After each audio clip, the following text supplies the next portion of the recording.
السلام علیکم ورحمۃ اللہ وبرکاتہ۔ معزز سامعین و ناظرین، آج ہم معدہ و آنتوں کی سوزش کے بارے میں گفتگو کریں گے۔ معدہ و آنتوں میں سوزش عام طور پر زیادہ مرغن چیزیں کھانے سے اور تیزابی چیزیں کھانے سے اکثر ہو جاتی ہے، اور اس کے حل کے لیے مختصر سا نسخہ ہے۔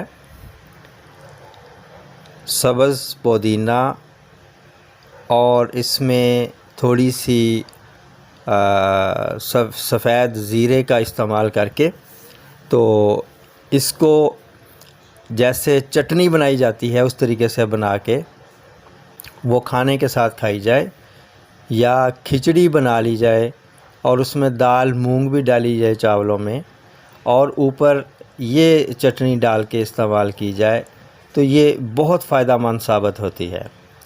اگر کہیں ایسی جگہ پہ آپ رہتے ہیں جہاں سبز پودینہ آپ کو نہیں مل سکتا، تو اس کی صورت یہ ہے کہ خشک پودینہ آپ لے لیں، صرف پتی لینی ہے، اور اس کی ڈنڈیاں جو ہیں تن کے جو ہیں وہ نہیں لینے، اس کے صرف پتے لینے، وہ آپ 100 گرام لے لیں، اور زیرہ سفید بھی 100 گرام لے لیں، اور اس میں 25 گرام ہلدی ڈال لیں۔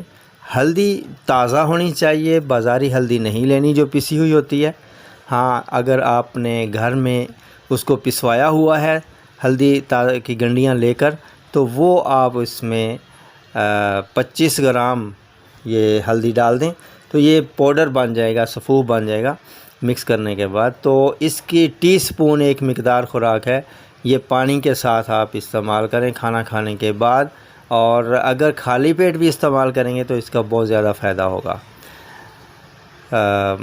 انہی الفاظ کے ساتھ اب اجازت چاہوں گا، پھر ملیں گے اگلی ویڈیو میں ایک نئے ٹاپک کے ساتھ۔ تب تک کے لیے اجازت دیجیے۔ السلام علیکم ورحمۃ اللہ وبرکاتہ۔